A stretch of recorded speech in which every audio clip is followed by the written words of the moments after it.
In other words, AI is not going to go to you and go, hey, your code is a pile of crap and you need to start over. It will optimize the crap that is given. This is AI. I have an agency and we do social media. Oh, I got a social media guy. He takes care of all my stuff. And I'm like, well, yeah, I mean, we do that. I mean, you have to show up. I go, that's just Disregard it. Well, I tell people, look, if you sent me an email, like I think you know, it was well, we were DMing, but I think because I missed your first one because it was I think AI is an awesome tool. I'm not sure that that's the real way to brand, which is personal brand is, you know, like if you think of like Tony Robbins or Oprah, they have a personal brand.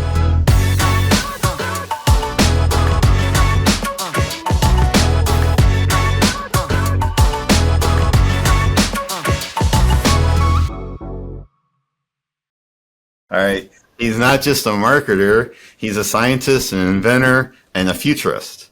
And he's someone who's been studying the chemistry of trust and what really connects us together.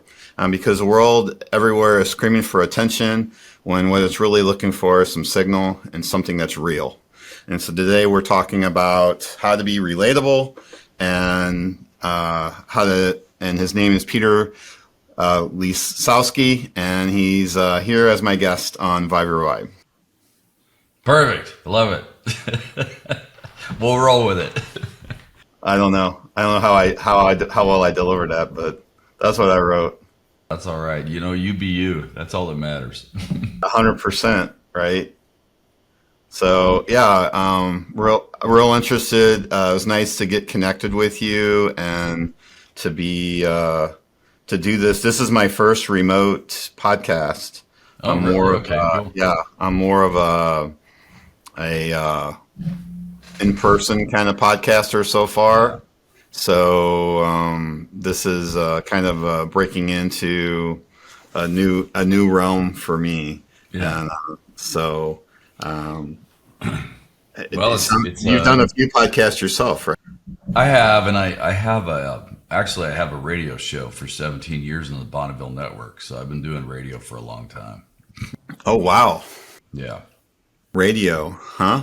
So it's up in the Pacific Northwest. So it covers Washington, Oregon, Idaho, parts of California. It's called Home Matters. It's a home lifestyle show that I've been doing for years and years. Home So we have a lifestyle. large audience. I'm learning more. I thought I did my research, and I must have not done so good. Yeah. Well, Didn't it's kind of find out buried what there in my radio profile, show. I guess. What's that? It's kind of buried in my profile on LinkedIn. So Oh, I see. Yeah. So, but your big thing right now is relatable, right?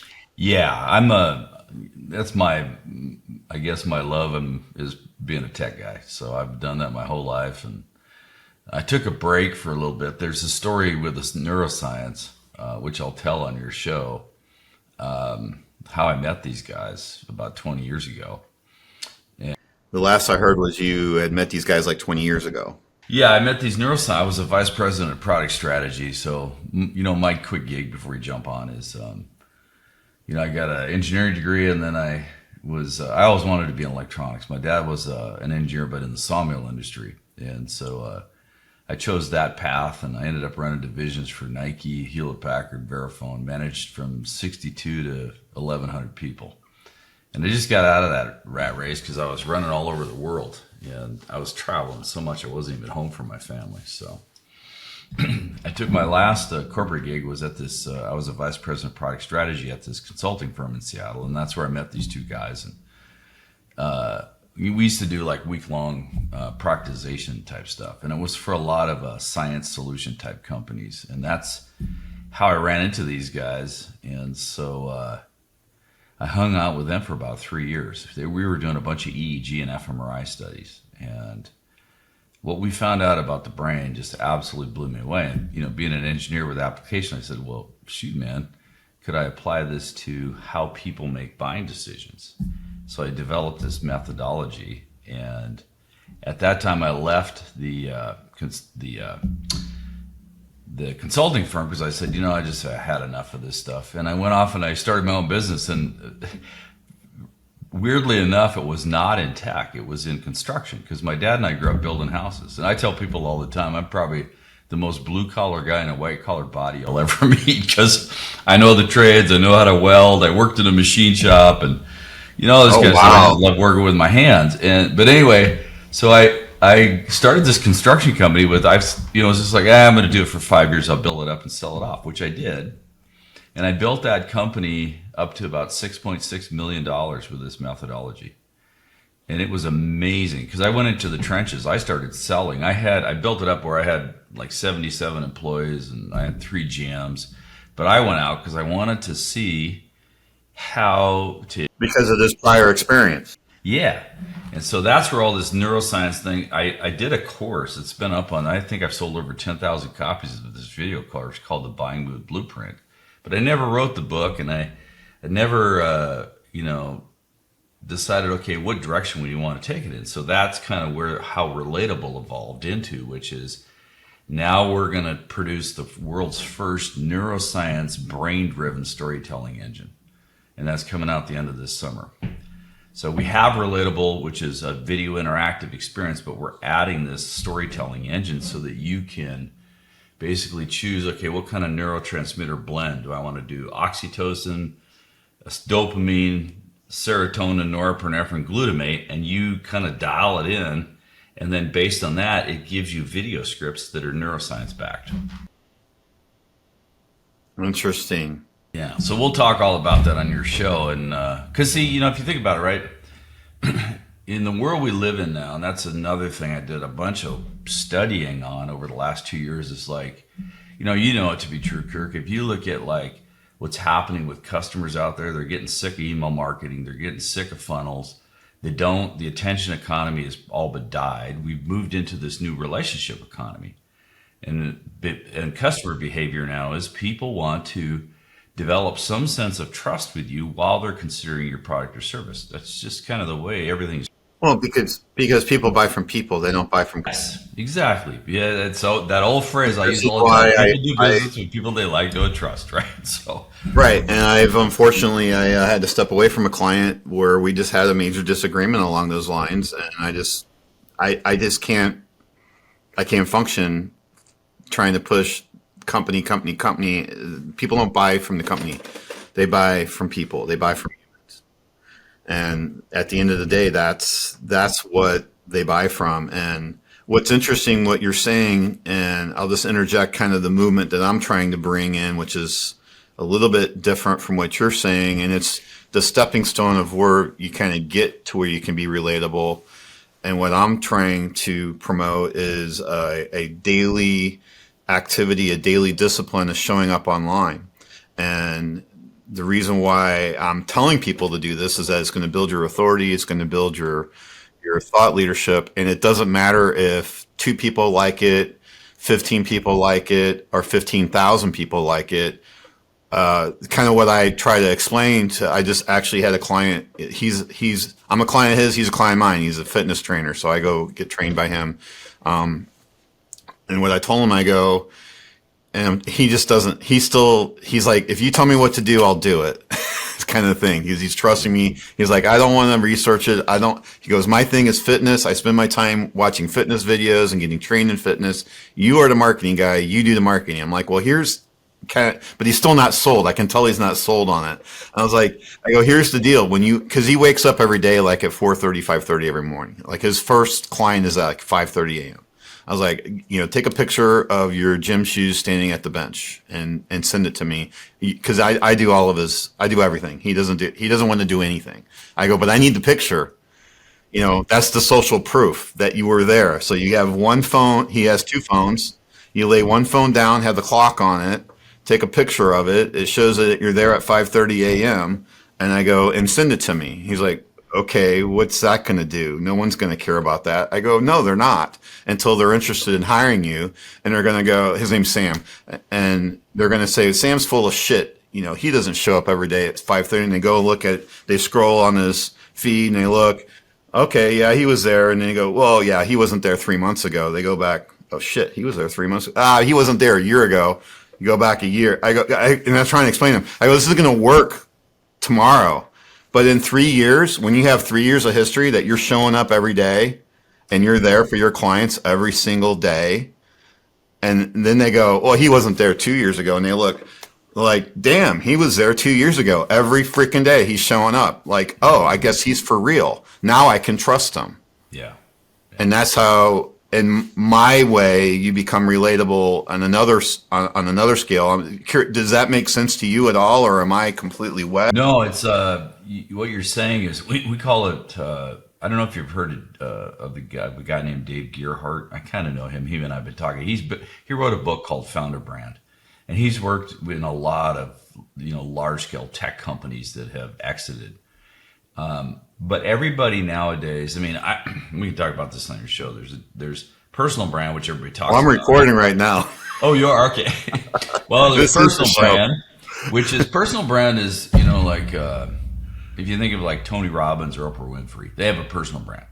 Problem with personal brands is if they go away, their business is done. They're the brand, right?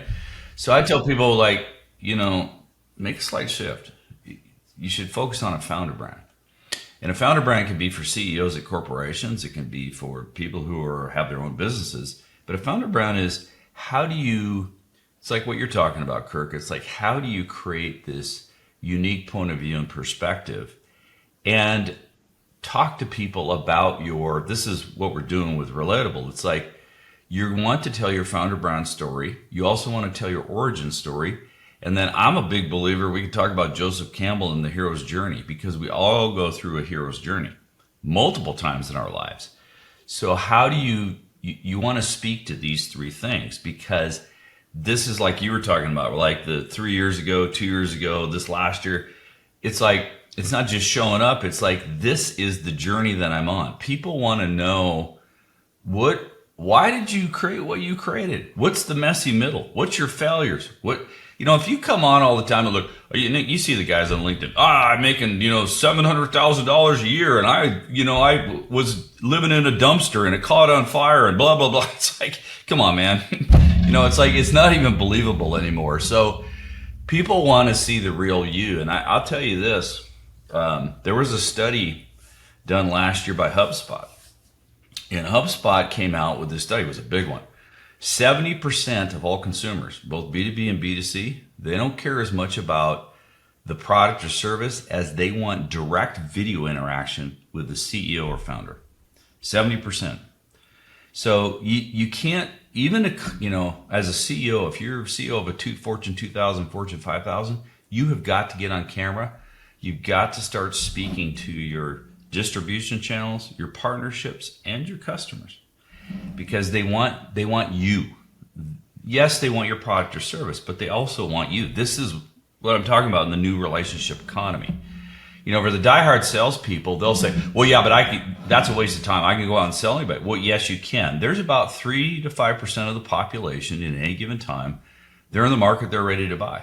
But what about the other 95 to 97% that aren't ready yet, like you're talking about, right? They need to have trust, and they need to have social proof, and they need to have a consideration of your product or service, right? So if you're really thinking about, well, how do I grow and scale? You've got to consider that majority. You can't just go, hey, I'm going to go after all the shiny penny people. Right. And you can't just show up at one trade show or 2 trade shows a year. Yeah. So nowadays, right? We're online. Everybody's online. I mean, you're online on LinkedIn, and that's how you found me. I'm online on LinkedIn, and we show up every day. But it's showing up to build that founder brand, and that's one of the things that, I've been growing pretty rapidly on LinkedIn, and then I've got the blue top voice that they gave me, and the reason it's so important is that there has to be a way.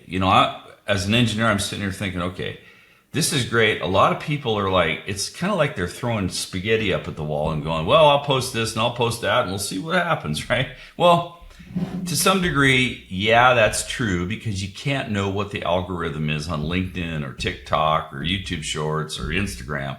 But I will say this. You have to have a way, not systematic, but kind of a methodology on how do I express and build my founder brand. And that's what Relatable is all about. That's why we're coming out with this neuroscience-driven storytelling engine, so people can tell their story over a period of time, but it's backed by neuroscience. And if you want to, really trigger oxytocin in the brain, which is the neurotransmitter for connection, relationship building, there are ways to do that. And so that's why we're building that and putting that out for people, because they don't have a way now here on, especially on LinkedIn, they don't have a way to like, well, how do I tell my story that will connect with people? I think you can do it. Just it's little by little. But what you're seeing is with, I went through your demo, like the little QR code. That's like version 1, and what you're talking about coming up into summer is version 2, I guess. Yeah, so right now we have a commercially product available. It's relatable. We have a lot of customers. And what version 1 does now, it does 2 things. One, it does what I call interactive video relationships, because when I went out, in this research I did, for me, I'm big into mega shifts or mega trends, right? Mega trends like the internet, cell phones, now AI. That's tech mega trends. But there's these other socioeconomic mega trends or mega shifts that I'm fascinated by. And that was touching on a little bit of like, why are people not paying attention to email marketing anymore? Why are people moving away from sales funnels, customers, right? What's going on here?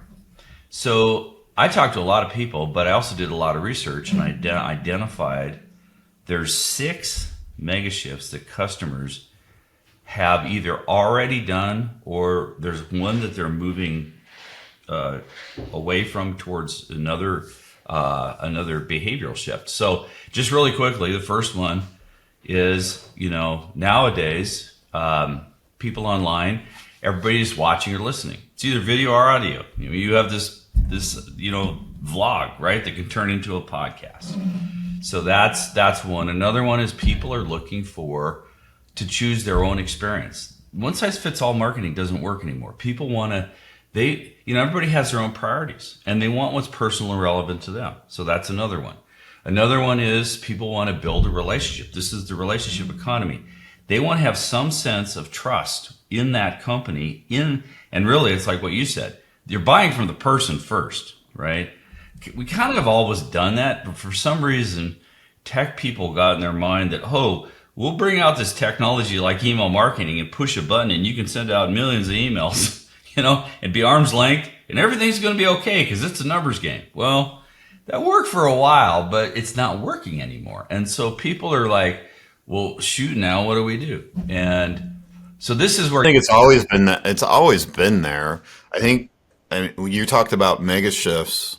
Would the informed customer be maybe one of the mega shifts that's kind of happened? I guess it's sort of technical, because right now, customers, when you sit down with a customer, I was involved in selling technology products and tooling, and the customer had already probably watched, before we even done a demo, they probably already watched the demo or two. They've already read all of our FAQs, and they pretty much already they knew everything.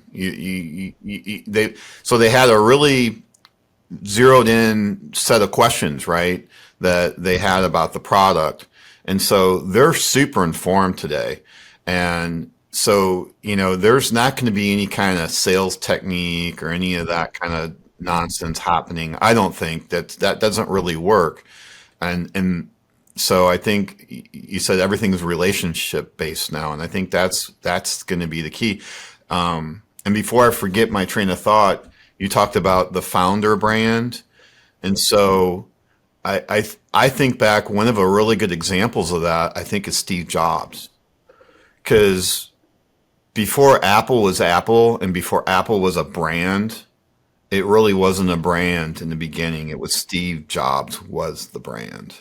Would you agree with that? No, I agree with 100%. To go back to what you were saying is, that's one of the mega shift behaviors too, is we have moved away from, so we went from attention economy to relationship economy, but we went from lead generation to what you just described is called demand generation, which is Everybody is going online and doing research. I mean, if you think about it, this is how ludicrous this sounds. If someone said to you, hey, I'm going to go find out about a product, I think I'll pick up the phone and call a salesperson. No Right. one does that. No one wants to do that. They're going to go to ChatGPT or Perplexity Yeah. or Gemini or many, I Yeah, don't in know fact, how I many mean, others here's the there are. thing. Well, Gardner just did a study last year. This is how, not bad, but this is where we're at with this mega shift. 70 plus percent, 72 to 75% of all B2B consumers, even enterprise level, never want to talk to a salesperson. They want to Oh, discover actually, on their own. they don't want to talk to a They salesperson. don't. They don't. Even enterprise based, even for large sale, they're doing what you just described. They're going to go online. They're going to do all the research because here's the thing: in demand gen, Kirk, we go through awareness to consideration, which is what you were talking about. That's that middle to readiness to buy. Now, some of them, like you said, once they've gone through all consideration and they're educated and they've looked at all your stuff and they've compared you against all the competitors, then you get invited to the table, to the buyer's table. And that at that time they may say, well, it's like what you said. I just want to check a couple things because they've already made their mind up about you as a company and whether they're going to do business with you or not. They're just checking a couple things, right? But a lot of times what's happening out there is people are pulling the trigger and they're buying based on demand generation, based on this awareness, consideration, and readiness to buy, without any SDR or BDR or ABM or anybody being involved. This is where things have shifted in a massive way. And so it's, look, I talked to 111 CEOs and founders last year of different sizes. And there's a lot of scared C-level people out there because they're pushing the email, they're pushing the lead gen, and it's just not working. The SDRs are screaming, they're not getting leads, they're yelling at marketing. Marketing's going, man, we're trying. The quality of leads are down, And now we're going to go, oh, we invented this thing called AI. We're going to do AI personalization and AI twins, and we're going to shove this down what they call the funnel. I mean, the thing about, I don't know if that's the right. I think AI is an awesome tool. I'm not sure that that's the real way to be utilizing AI. well, yeah, I just say, look, we use AI. We use AI in dev. I Yeah, use I AI in use AI too. go-to-market, but it's Right. up in awareness. The point I was going to make though is, if you think about funnels, when they invented funnels, right? You got tofu, mofu, bofu. It's like, guys, customers do not behave that way. They don't go linearly. They go in and then they do this. They're all over the map, and they might shoot back out the top and then they come back down in. That's human behavior. That's how we consider products and services. We also maybe I'm wrong. I don't know. I mean, you're a scientist, so you might know this, but I suspect we have a high level of either ADD or ADHD type mindsets in the consumer community that they're up and down and all over the place on the funnel. Then squirrel. Oh, I got to do this other thing over here. And then they completely forget about where they were at because they're being pulled in 30 different directions because everybody's having to do more with less, whether that's at home or on your job. I mean, right? No, it is, and the interesting fact behind that, the neuroscience fact, is our brain cannot multitask. It can do one thing at a time. You may have 30, Right. 100%. but you're only doing one at a time.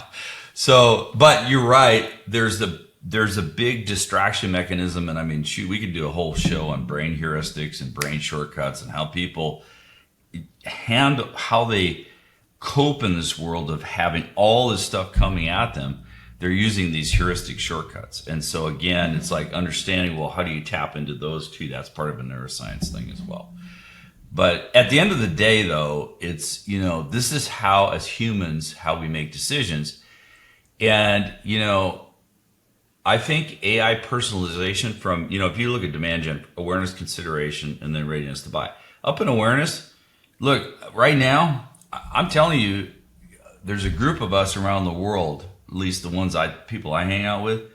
I have decided, I'm now starting about 4 weeks ago. This is how recent this is, Kirk.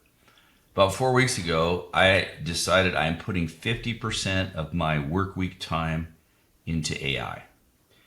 And here's why. And what does that mean? And what does that mean when you? What that means is this. I've been watching AI over the last, 2, 3 years.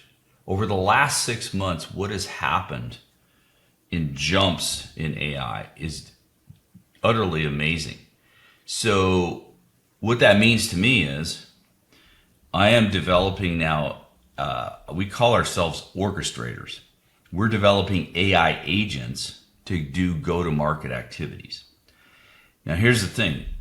You got to be careful because you have to factor in the human equation to this too.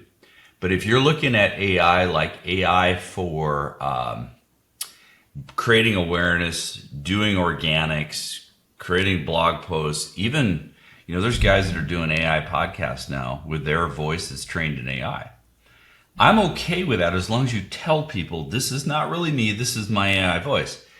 But when they come down, once they get past that awareness, when they're in consideration, that's where I say it better be human to human. Because people are going to reject, this is just me, but people I think are going to reject, if you bring your AI twin down into consideration, people are going, I don't want to talk to your AI twin, I want to talk to you as a human, right? Right. You're going to, just like with email marketing had its heyday in the early 2000s, and by behavior, we go from ignore, annoy to anger. We are now over at anger in email marketing. It's going to happen with AI personalization. They're going to go too far down the funnel because these guys, it's like, hey, I can push a button and do all this stuff. But going back to what I'm talking about, not only are we doing that, but we're using different AI. I'd say, if you look at like Nadaya and Zuckerberg, they're talking about 30 to 40%, AI coding. I think it's way higher than that. I don't agree with them. I'd say north of 80% of our coding is done with AI. All of our testing is done with AI. In fact, when I used to run divisions, we used to have an army of software engineers. I can do what 20 software engineers do with 1.5 now in my company. And I'm not going to get any bigger because I don't need to. And so this is a whole mega shift. You're going to see it 2 to 3 years from now. You guys have heard it here. The VC community, the family offices, the angels are going to be falling all over themselves to try to give away money because there's a growing, all the SaaS guys I know, almost all of them are bootstrappers. We are not needing any kind of money. Not anymore. Payroll burns anymore. Right, because of the AI coding factors. So, interesting enough, I was actually talking to this fitness trainer yesterday, Sam, and he was telling me and encouraged me because he knows I have an engineering background. He's like, dude, you need to get in on this AI. And I don't know, Peter. I don't know. I don't have any idea what to go out and create. I mean, I could maybe create an agent that could maybe help with prompts on, how to be more authentic and whatnot. But I mean, I'm just trying to, I don't know. I can't. Trying to wrap your head around it. It took me a while. What could I do that's not already done or it's not done well, right? I guess that's kind of where I'm coming from. Well, I will say this, because a lot of these tools, and the thing about with AI is the tools are popping up not on a monthly or quarterly, they're popping up on a daily basis, new tools. I mean, I don't know if you followed my stuff, but right now, where we're at, I'm doing cinematic stuff. I mean, you can use VO, there's C-Dance, there's these different ones, but I just did a Harry Potter one yesterday where I put in the prompt and he was flying on his little Quidditch stick and then he came down and he was talking on his phone. I was talking about how Harry Potter uses Relatable, just to kind of make it fun and entertaining. And that's where I say, in our story engine, you're going to be able to upload B-roll. You're going to be able to also, that was the other thing too, is what we do in Relatable now, you can control your cameras on your phone inside Relatable. So you can have it front and you can flip it. And here's why. Kirk, you ever watched a sad movie and you teared up? Okay, we all have as humans. So this is the neuroscience aspect. Where I got this idea was your mirror neurons in your brain what happens is when you watch a movie, whether it's sad or humorous or scary, you become part of that movie. You become the character, right? So if you look at any movie, where I got this idea for what I call video impact experiences. So I talked about the interactives. Interactives gives us the ability where, because it's personal and relevant, they can choose your own journey. We have the ability for them to, through video, they can answer questions, they can do buttons, they can go wherever they want, and the person building this can create a personalized journey for each particular person. Because what people are looking at is, we want scale, but what our customers want is that one-to-one. They want to feel like they're being talked with personally, right? And the other thing too is, with this interactives, that's one of the 6. This is one that's happening now. We're moving away from what I call monologue talk at you marketing. This is email marketing, passive Right, video. like you get an email and it has a video in it. Yeah, and passive video is having its heyday now with algorithms. But what they call that, the video sales letter, yeah. The VSL, right? Yep. So this is why we already created the interactives. And then I moved over because the story behind that was, so I was sitting at this sports bar. It was several months ago for my birthday. And there was, you know how it is when you're sitting there, there's like screens on the up, but there's no sound on, right? You could just see what's going on, the imagery, right? So on one, there was a golf tournament thing, PGA. There was a baseball game, my Detroit Tigers. I love the Tigers. They were on the middle screen, so I was paying attention to them. And then way down at the other end of the bar, there was this long bar. There was a movie on. And the movie, I found out later, and I know this movie. It's called Hachiko. I don't know if you've ever heard of it. It's on Netflix. Hachiko is actually a true story. Oh, is that the Japanese? Yeah, that's the Japanese with Richard Gere. He was a professor and he died. Right. I have seen that video with the dog. Well, I've been to Tokyo more than times than I can count. There's actually a statue of Hachiko there.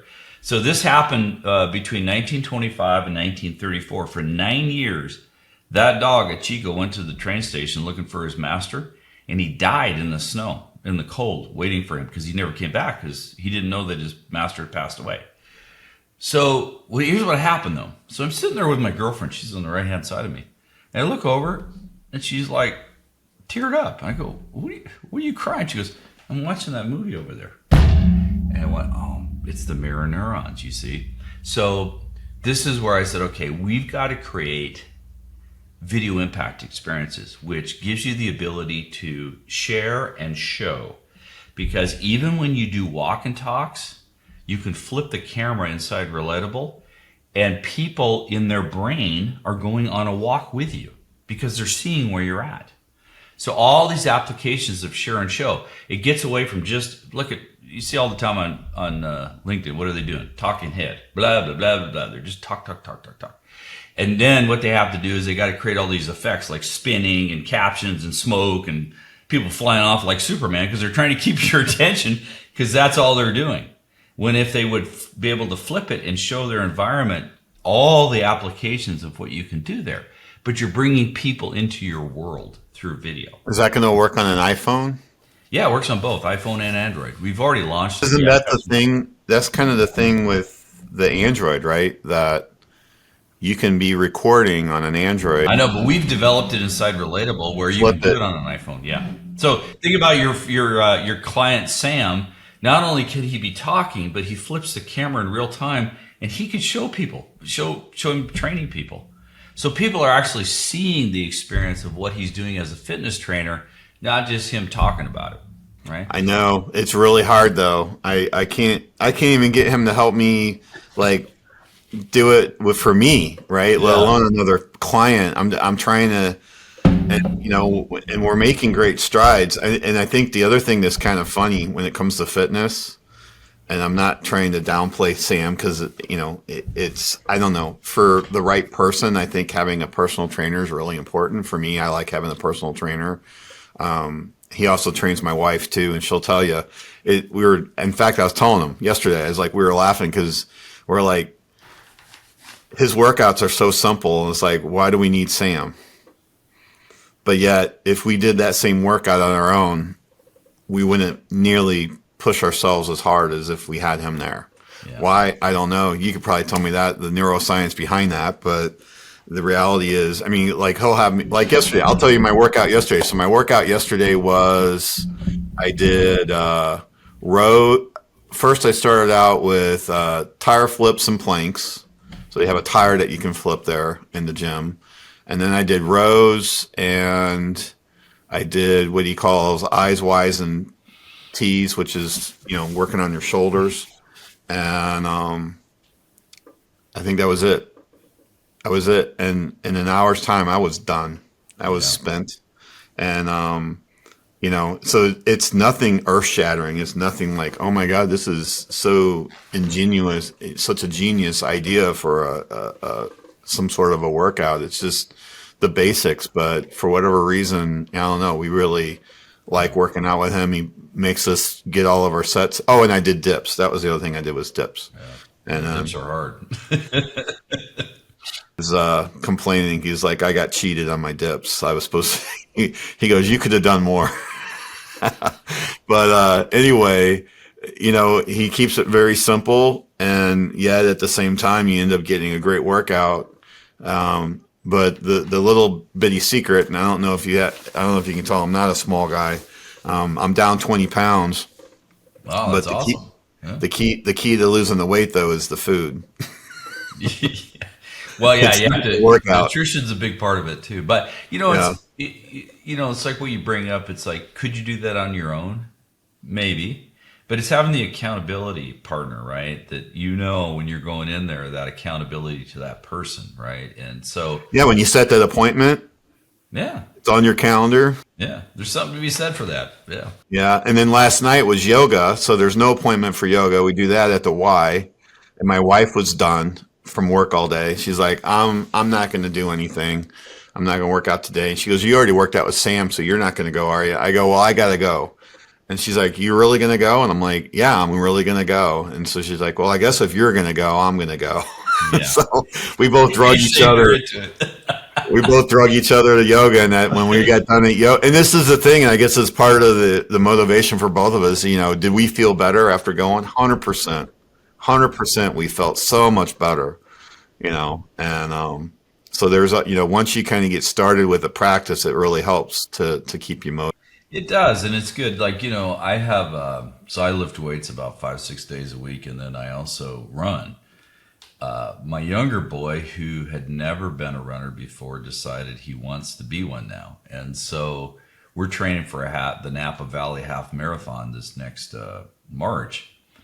And he lives about an hour and a half away from me, so we do it. We hold each other accountable, and we do it remotely. And what I do is at the end of every run, I have my phone with me. I open up Relatable. I pop it open. I choose the front camera. And I talk to him and say, hey, man, I just got done with the run, and it feels good. I'm all sweaty and stuff, so you can see that I actually did something. And then, I'll flip the camera and go, hey, his name is Kai. I go, hey, Kai, I just want to show you where I'm at. And I flip the camera, and you can see the environment I'm in and things like that. So, but it's nice to have accountability partners, I think. And I think there's a lot to be said for that. Is there neuroscience behind that? Well, yeah, because if you look, here's the thing. If you think about the Sharon show, again, what I'm doing is I'm bringing him into my world, right? If I just called him on the phone and said, hey, Guy, I just got done with a run, and all he did was hear audibly, it's not the same experience as he saw me and he saw where I was at. I can even do that and I've done that, where I'll turn it on where I'm running, and I'll say, I'll talk, say, hey, I'm out here, I'm in the middle of this thing, I'm going to go hit this hill, and I flip it, and you can see me going up the hill. You become, that's the thing, is this is the video impact experience, is you become part of that experience. And so, you were talking about the QR code. So we have people that are speakers, they do keynote speaking. So imagine, they get up on the stage. I just had one guy who was speaking, doing a keynote in Kansas City. He walked up on the stage. He's going, hey, I'm here at the digital thing he was talking at. And he goes, I want to show you the crowd. He flips it. He pops it on Relatable, and he goes, all the crowd, he goes, hey, give a yell. And there's like 1,000 people in the audience, and they were all like, Ew. But here's the cool thing. So how he uses Relatable is this, Kirk. So he gets done with his talk, it's kind of like a TED Talk thing. And at the end, he goes, hey, if you guys still want to hang out with me and join my community, he goes, free of charge. He goes, go ahead. There's the QR code behind you. Just go ahead and pull your phone out, scan it. I do this too when I keynote speak. All the people, they pull their phone out, they scan the code, and guess what? He pops up in a Relatable. He starts talking to him in video. It's right there in the chair. So if they used to have backroom sales, don't need to do that anymore. He could take them through like, hey, I'm glad you were at the talk. I got a couple questions for you. I'd love to have you be part of the community. If you want to, you can do opt-ins so they can put in their email and phone. And then he builds a relationship with him through Relatable. He can sell coaching, consulting, books, courses. He can even give away a mini course after they answer the question. Go, you fit best in this one. So let me, just opt in, and here's a customized mini course that's going to help you today build your business, right? So they heard him on stage. Now they're seeing him in Relatable. He's building this relationship, but he's also building his list from stage to stage to stage. I mean, here's the thing. Authors, I'm writing this book called The Chemistry of Yes, and the first one in the edition is going to be for salespeople in neuroscience. Oh, is that? Yeah, I did see that you're. Yeah, is that's that coming. out? I'm working on it right now, and it's Okay. going to actually have a companion app to it too. We can talk about that because I'm developing the app with artificial intelligence. It's doing the full stack code from the front end with React and Tailwind all the way to the back end with Supabase and things that we use. AI is doing the whole thing. We can talk about that in a minute if you're interested. But here's the thing. Think about like Amazon, right? What do? We go to Amazon right now, and we're looking for a book to buy. And so there's all these books, right? In fact, Amazon gets 12 million hits a day in the book section only. Problem is, though, Only 12 million. yeah, it's 12. Well, that's what the studies show. The thing is, there's 15 million nonfiction and 17 million fiction. So you got a lot of choices, right? So what do? Brain heuristically, we're looking for a shortcut of social proof. So we go to look at the cover, and then we go to the customer reviews, right? Right. Yeah. So, but it's still kind of arm's length because we're looking at the customers. We don't really know those people, but they're giving a rating, and we're getting a sense of like, okay, well, maybe this book could be informative. But imagine this. Put a QR code right on the cover of that book. For a personal discussion of the author, scan the code. Now, you're on if you're on a desktop or a laptop, you go ahead with your phone, you scan that code right off Amazon, and guess what? I pop up. I start talking to you about the chemistry of yes. And here's what we're going to cover. And I'm going to give you some tips today that you can use right now. If you want to generate oxytocin and connection, here's phrases that you would use. Or I could ask and do a mini training and do an opt-in. And then when I'm done, if you like this and you resonated and you'd like to learn more about this, go ahead and tap here. It will take them right to Amazon or my own landing page to buy the book. So that's interesting. The chemistry of yes, because I read a book last year called Start with No, Jim Camp. Yeah. And I want to actually was a go for no and then start with no. I think he talks about that a little bit, right? I think he talks about the I don't know about the brain chemistry, but it's more the psychology. Is that if the old sales technique of getting someone to say yes, get them to say yes, and then they're going to say yes to the sale, and you're hard sell kind of situation, right? Whereas doing the takeaway, like, well, you can say no.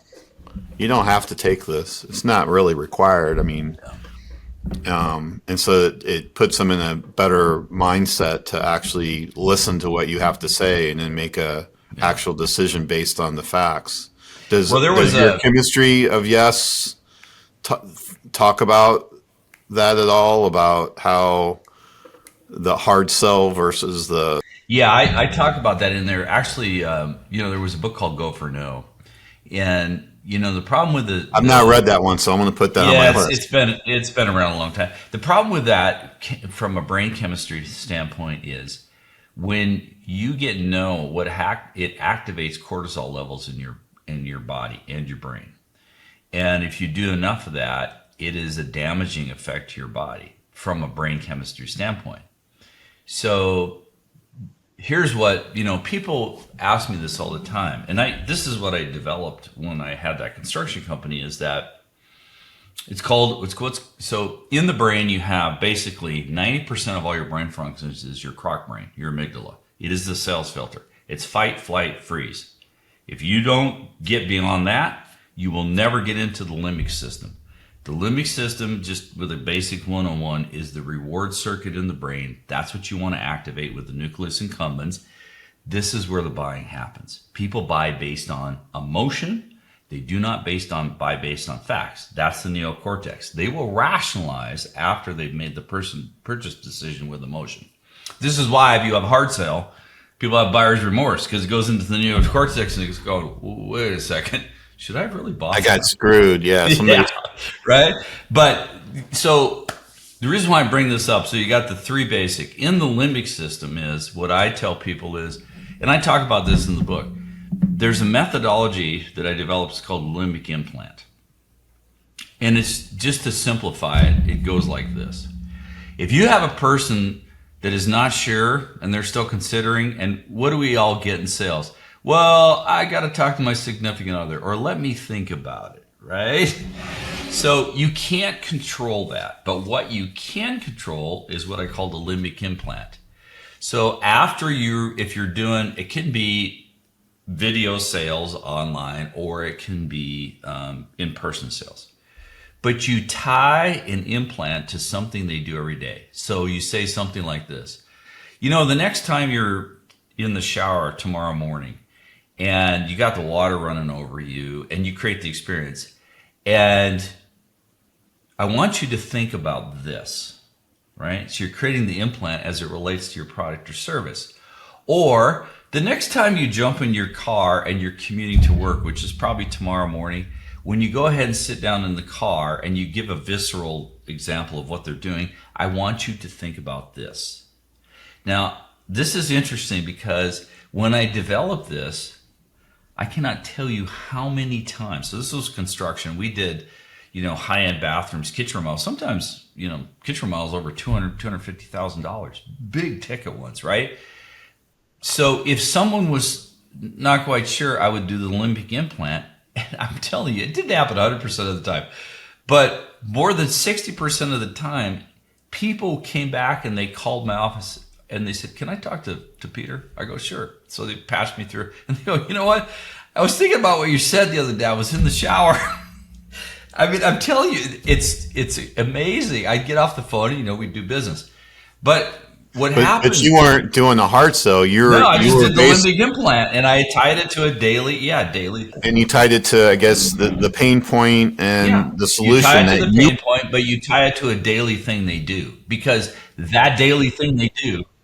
I have this pain. I have this kitchen. I want it remodeled. It's going to be $200,000. Yeah. Do I really want to spend that? And then you had whatever you presented to them as an idea that said, yeah, you need to consider this because, I don't know, kitchens add, for every dollar you spend on the kitchen, you add another $1.25 or $1.50 in home value. Well, no, what you do is, so that's a neocortex thing. When you're doing the limbic implant, you tie it to an emotional thing. So what would be the emotion of the emotional thing is kitchen? Think about so these are questions I would ask them when I sat down with them, like, okay, what kind of kitchen do you want? But it wasn't, we did talk about form, fit, and function, but I talked about what kind of things. So for example, people would say, you know what, my wife and I, we really like to cook together. We like to make things and make dinner together. It's how we connect. It's how we, keep our relationship going. So that's what I would tie in. I would say, hey, when you're in the shower, in your car, think about what it would be like. Imagine having this new kitchen and you and your significant other chopping vegetables and the smell of the cooking with the pots and the pans and having a glass of wine and connecting and talking and the music, because I'd ask about their music. the music you liked. See, this is all the emotions of it. It's not the neocortex justification of it. And then sitting down to that meal that you cooked together. Yes, and then I want you to think about there. how that would make you feel. Yep. And I talk about this in the book. I explain it in detail. And by the way, the app that I'm going to develop with this is going to help strengthen those skills, both for people who do things digitally online and people who do things in person. Because I can't tell you, Kirk, how many times I walk out. You know, it'd be a $50,000 bathroom model or $150,000 kitchen remodel. The people would sit there and they go, you know, I don't know what it is about you, but I just trust you. And I know you're going to give me a fair bid. And I'd like to have you do the job. So just go ahead and send the bid over tomorrow. I'm going to call the other contractors and cancel. You know, it was amazing how many times I'd walk out of a house with that. And that's where, because again, I had, first of all, I'd done a lot of work with these neuroscientists to understand what was happening in the brain, because that was the story. Is I was doing this week-long thing. You know, we worked with MIT, we worked with Stanford, Columbia University, all this voice of the customer, academia, you know, all these, this is the cutting edge stuff. And I was explaining, these guys are sitting in the back of the room and they were kind of smiling and whispering to each other. So at the coffee break, I went up and introduced myself and they said, by the way, what you're teaching with voice of the customer with benefits and features is all wrong. That's not how people buy. People buy based on emotion. We have fMRI studies that show it. I said, really? So you guys want to go out, have steaks and drinks with me? And they did. For 3 hours, they showed me data. They talked. I almost fell out of my chair. And I said, okay, can I hang out with you guys? And they said, sure. So that's where the whole thing started. And then I went into the trenches and I started crafting all these different things that I teach in the chemistry of yes about how do you do that. So the thing is, though, today, the brain's the brain. The human's the human. Male or female, pretty much all the same. The thing is how do you do it digitally and how do you do it in person? Because not everybody does in-person sales anymore. In fact, a lot of it is done digitally. So this is why we're saying, well, digitally, if you're going to do it through video, because like you and I, we can see each other, we can talk to each other, we're remote, right? We're across the country from each other, but we can still start a relationship through video, right? Right. So, you know, it's like, for example, I'll give you a story. So one of my developers, my 1.5, he's my senior stack developer. And we have in Relatable, we have. Wait a minute. Is he a developer or orchestrator? Well, he's both. What did you call it? Both. We're agent orchestrators now. I mean, agent orchestrators. Yeah. I guess are we going to have a new name, a new title for this? You are actually. Prompt engineering is kind of faxy. It's passé. It's already passé. Outdated. Yeah.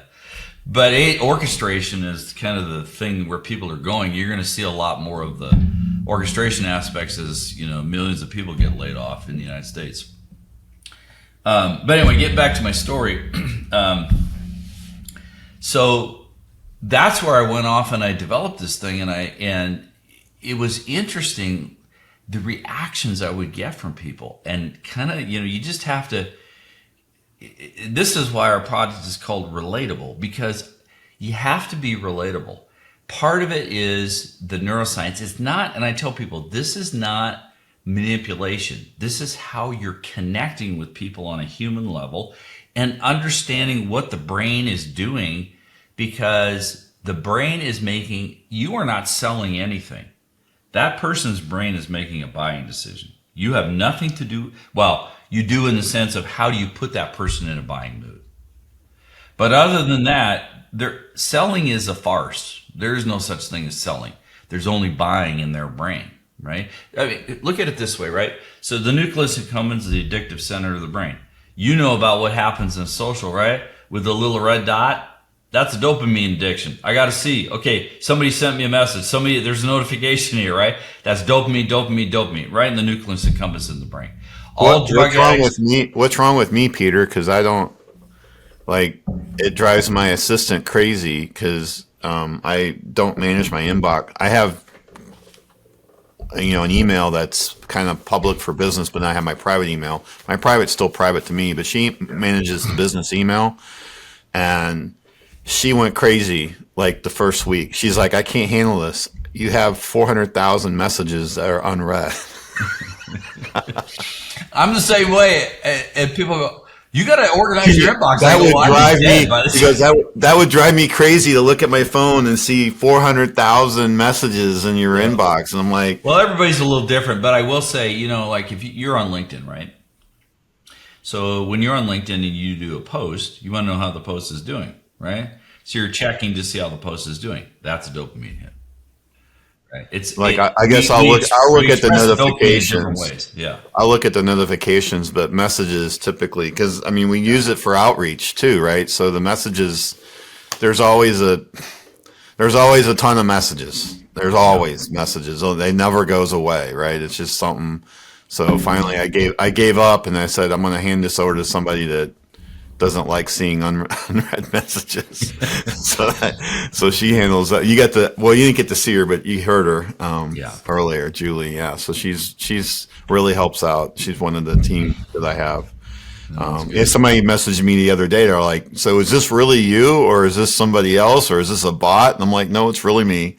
Then I did like you're talking about Relatable. I took a video and I'm like, "Hi," and sent them a message of me sitting in my lounge chair. So yeah, but I will say this: when you reached out to me through DMs on LinkedIn, you're really responsive. So you're up there and you're checking your DMs because when we were talking back and forth, you were talking to me through the DMs in that regard. So everybody I'm the same as you. I tell people all the time, look, if you really want to get a hold of me, don't email me. I'll never see it. Text me. So if you know me well enough, I give myself, I'm going to give you my cell phone after the show, and we can talk back and forth. You text me, I'll see it. I'm a texter. I'm not an emailer, because it's the same thing. I get 300 to 400 emails a day. I can't keep up. It just gets buried. I'm the same way. It gets buried. Yeah. So I had to outsource it to make sure that I don't miss something that's important. Yeah. I just disregard it.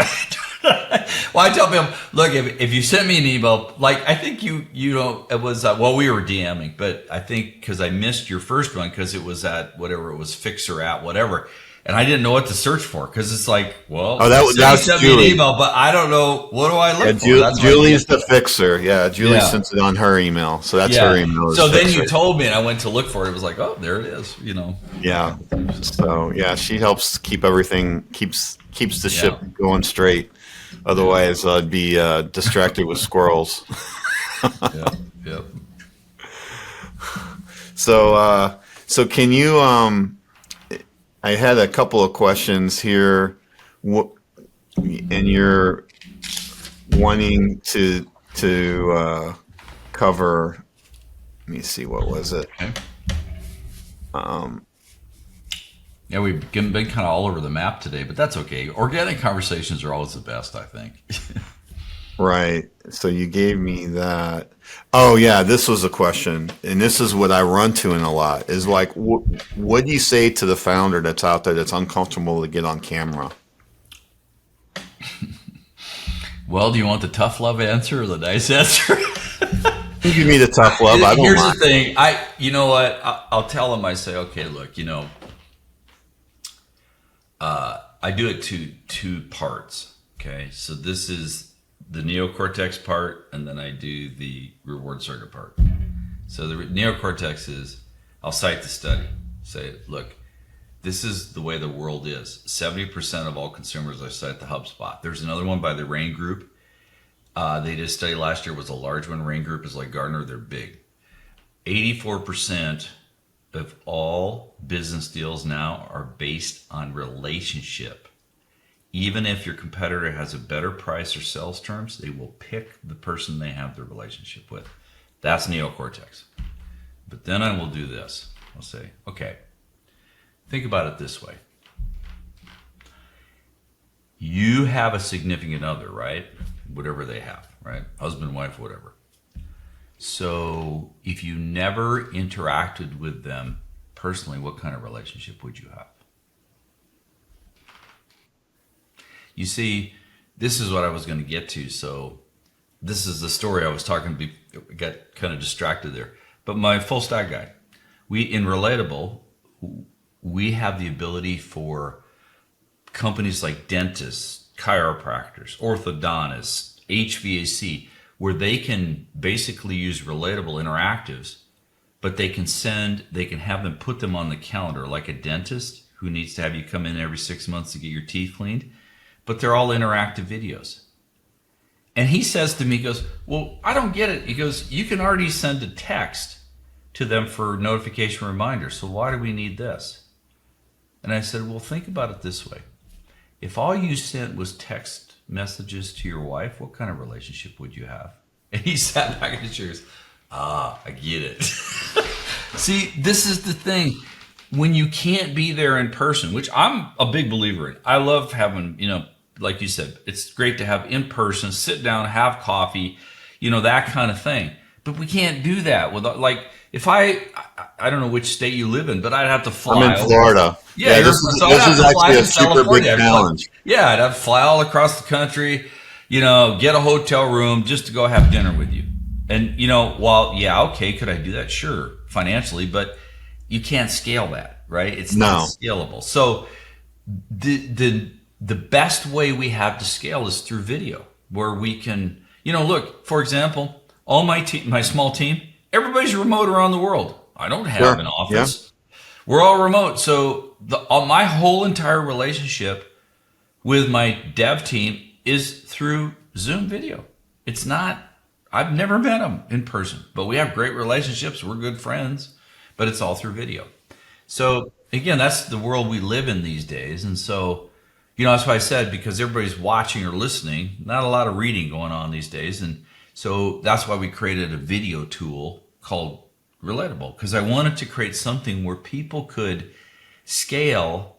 But like I said, I always say it's like having a coffee chat with 100,000 people at a time, but they feel like you're talking to just them, right?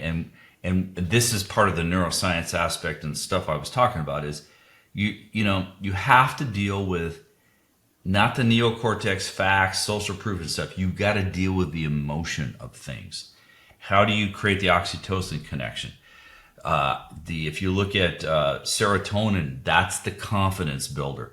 How do you do dopamine? That's anticipation and imagination. Think about it this way, Kirk. You ever plan for a trip with your wife and you're like really excited, and then you go, wow, I was more excited when I was anticipating it than when I was actually on the trip. That's what happens in our brain.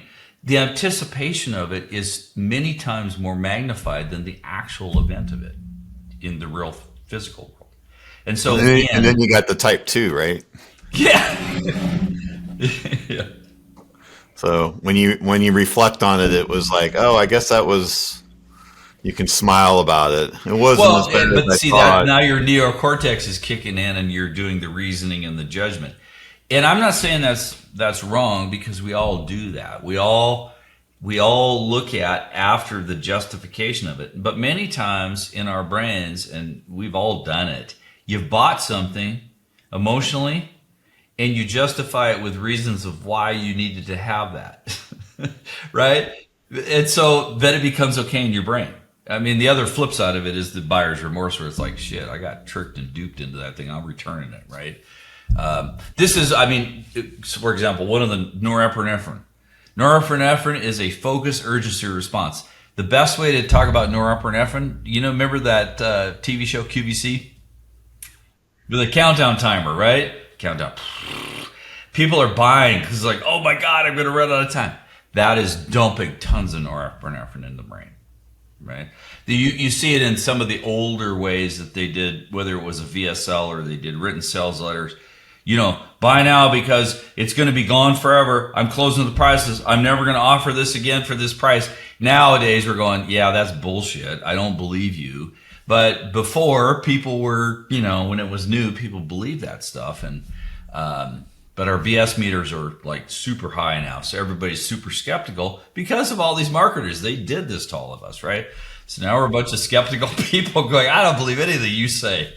But that's why if you want to cut through the sea of noise, what do you call it? They want to create scarcity. So yeah, that's the norepinephrine, scarcity. I mean, I think so. What's a method that you would say that you could create scarcity that actually is not gonna raise the BS meter? Well, so here's the thing. because that does I look at basically move the norepinephrine as needle. not. I look at norepinephrine as not a scarcity thing. I look at norepinephrine as creating focus and urgency. Now, this is how, if you look at, like, say, the chemistry of the acid, this is the way you would put it. If you want to do norepinephrine dumps, you talk about urgency, saying, okay, so now that you've discovered this different way of how you come around and put someone in a buying mood, you can never kind of go back because you can't unsee what you have saw, right? So given that fact and what this could do for you, and then you tie in dopamine, anticipation, imagination, every day that goes by that you don't deploy this system is actually hurting you and your business. And by the way, it's hurting your customers because you're not making the right empathetic, compassionate, emotional connection with them. That's how you create the norepinephrine. Not the, oh my God, this price is going to be gone, we're raising the price, and all this other baloney these people did. People don't believe that. They're like, I don't believe, not only that, but it blows any trust that you developed with them. They're like, yep, forget it, man. That guy's not legit, you know? Right. And then also, I had another question relating to the whole AI thing. Because there's a shift away from search engine optimization, SEO, to answer engine optimization, AEO, which is the AI answers that you go out and do your research now. How does all of this neuroscience fit into that whole mindset? Well, I just come at it from this. Whether you're using, by the way, I looked at a study about last month, and Google's got a real problem on their hands because according to the study I saw, search engines volume has dropped like 30%, and it's going down and down and down. So you're right, the perplexities of the world, which, by the way, guys, just a little secret tip. One of the best AI tools out there is Perplexity and Perplexity Labs. It's better than Gemini. It's better than all the ones, at least in my opinion, for right now. Now, 6 months from now, maybe different. But going back to your question is, see, the thing is, no matter what tech we have, humans, it's like you said, very early in the show. I use this phrase all the time. People do business with people they like, know, and trust. And in fact, I don't think golf would be as big as it is if it wasn't for that phrase. Look at all the businesses done on the golf course, right? They're getting to know each other. They're going through 18 holes. They're talking. They're, developing relationships. And so the thing about it is, I think golf. I mean, I'm not a golfer, never was, but I have golfed, and I think about that analogy, and I think it's a really good analogy in the sense that if you're on the course with a prospect and they see you miss a shot, you slice, you hook, you screw up, and if you're able to keep your cool and you're able to, not go too crazy on the course, and then, you can have a few beers and you don't get too drunk. And I mean, if you think about that, they're really getting to know you. Yeah. And you have the ability to shine, right? Because you can show them, how's this guy going to react during failure? How's this guy going to react, in all these different scenarios? And I guess I can see how maybe that's a really good place to be as far as developing a relationship with a potential customer. Yeah. Well, it is. And you're Are you a golfer? I live on a golf course. I'm a former baseball player, so I have not. Yeah, I did read that about you. Yeah, you're a baseball. Everything, when I hit it goes slices because it's inside out, right? But going back to what we were saying is, think about it, right? No matter what the tech is, this is why, if you look at my profile on LinkedIn, up on the header, I talk about how AI is everywhere. It's all around us. But I'm not here to fight with AI. I'm here to blend it into the human experience, because I don't care what tech and where we were in tech and look, people are all I don't know about you, but it's a visceral response. There's two camps, like the camp that believes in Terminator, that like, oh my God, AI is taking over the world and humans are going to be extinct. And then you got the other camp over here. We got to live with AI, and how do we orchestrate it and how do we work as humans? Because no matter what the technology is, I go beyond that. I go, guys, look, here, think about it this way.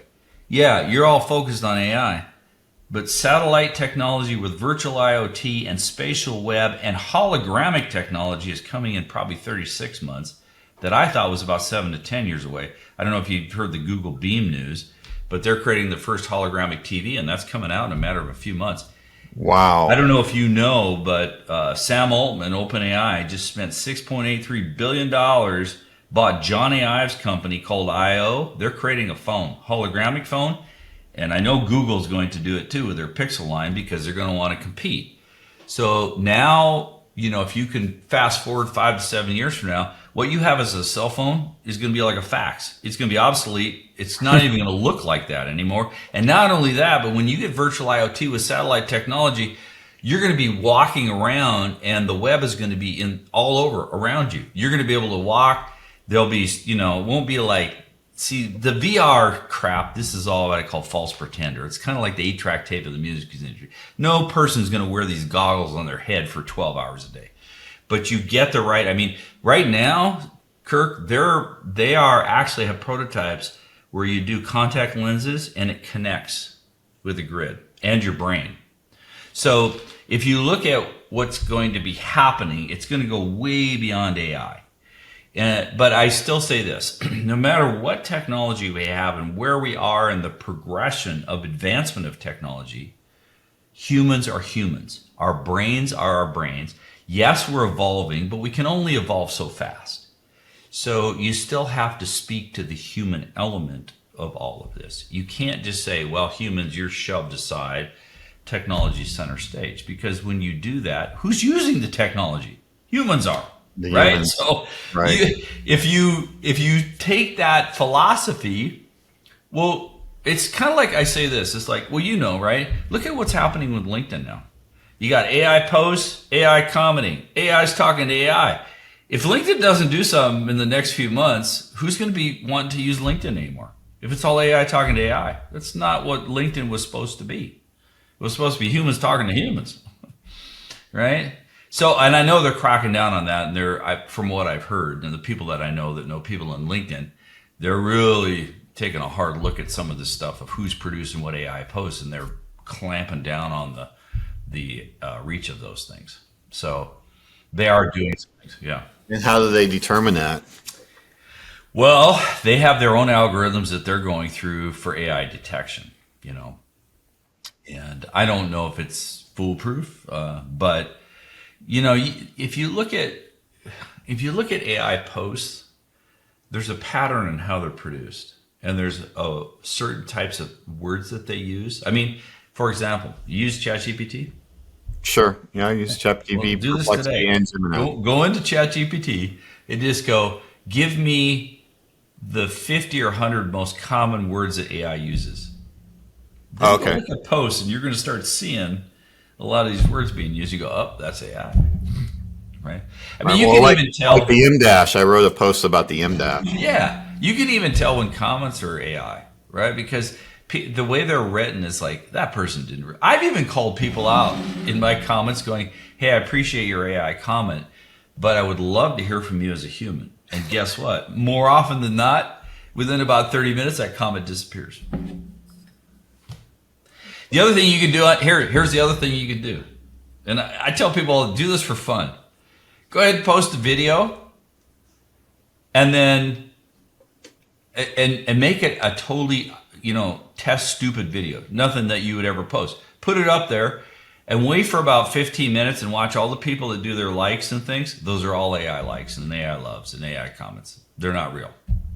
And who people are using AI. Because if you put up a video that's nonsense and people are liking it, they're using AI tools to do that. And who I'm not getting much activity on my LinkedIn right now. It's mostly people I know. So I haven't hit that AI interaction level yet, but I'm sure I will because I've gotten like DM offers that I felt like are 100% AI. Yeah. Since I've been doing this podcast. I've only been doing this podcast, I think, for a month. Yeah. And so I'm getting all these offers on how to build my podcast and all this other kind of stuff. Oh So yeah, they're pitching you. they're pitching me. So. Well, and that's the thing, and that's one of the things I talk to people about too, as it relates to being relatable. I call it the first thought syndrome, right? If your first thought is to sell somebody, that will show up in how you present to people. You view them as a transaction. You will not get customer loyalty out of them, and they will always shop you. If your first thought is to build a connection and relationship, you are on your way to possibly converting them, but you're factoring in the trust and the loyalty aspect where they will stay with you. Mm-hmm. You see all these people coming up there, they try to connect with you, and then they pitch slap you right away. Right. I call it, I think I just posted about it. It's like trying to hook up with your date and you haven't even asked for their name yet. It's like, let's go get a room. And it's like, well, wait a minute, time out. I mean, yeah. Well, and I talk about that all the time too. This is what's happening on, online with social, which is, and even there's other interactive video tools, but they're just like funnels. Yeah, they have branching videos and they ask questions, but they go from point A to point B. And what they're doing in a relationship sense is that's like you going out on a first date with your wife and dropping to one knee and going, hey, you want to get married? I didn't even know you yet, right? We have to go through awareness, connection, engagement. That's where social stops. Then from engagement, you got to build trust, develop respect, and then for you and I, it's affinity. For your significant other, it's intimacy. That's how we do relationships as humans, and I don't know if that's ever going to change, right? So I don't think it's going to. Yeah. I think that's where we're stuck at. So where do you like? You're definitely got some knowledge here, and you're plugged into all of this. Where do you see the workforce in the next 3 to 5 years? I mean, who's going to be working, who's not going to be working if they don't change their ways very soon? I'll tell you a little bit of kind of where I'm coming from. Is I have a really good friend of mine up in Orlando, and he was involved in IT for the last 30 years with me together. We were in the same tech stack and did a lot of work together. And he's like, I actually had a company reach out to me, ask if I could submit a resume for a job that I actually am qualified for. It's like one of those DMs that actually was real instead of all the ones that are like, oh, I looked at your profile and it looks perfect. And they're like, I actually knew this person. So I know when they said that, yeah, this would be a good role for me, but it's still in that same antiquated technology. He's gone the other direction. He started a nonprofit. He's helping out families that have adult children that need to set up guardianships for them, real live, real work, things that have to happen no matter what happens with AI. This is something that people need to know about, right? So he's complete switch gear, and I talked to him about this job, and he's like, Kirk, dude, how long is that going to last? He goes, you need something that's going to last you another 10 years. Where's that going to be in 10 years? Because the AI just keeps getting better and better at software development. And as we were talking about, you're going to need to be the one guy that really knows the business well, not so much the tech stack, but the business, so that you can orchestrate solutions for their applications. Right. So I think software development is going to go through a big round of where they don't have any work for people because of the advancements in AI. So what do people do, especially if they're engineers? I mean, that's where I'm coming up with my whole thing. I'm looking at education as kind of my kind of pathway of exiting from the IT world. What do you see out there? Well, that's a great question. I'll kind of give you my perspective on it. And then I'll give you some real world examples. So if we back up, let's go all the way back. If you look at the different ages we've been through globally, history, we went from the ag age to the industrial age. And if you do your research, 90 to 95% of the people got left behind. Then we went from the industrial age to the knowledge worker age.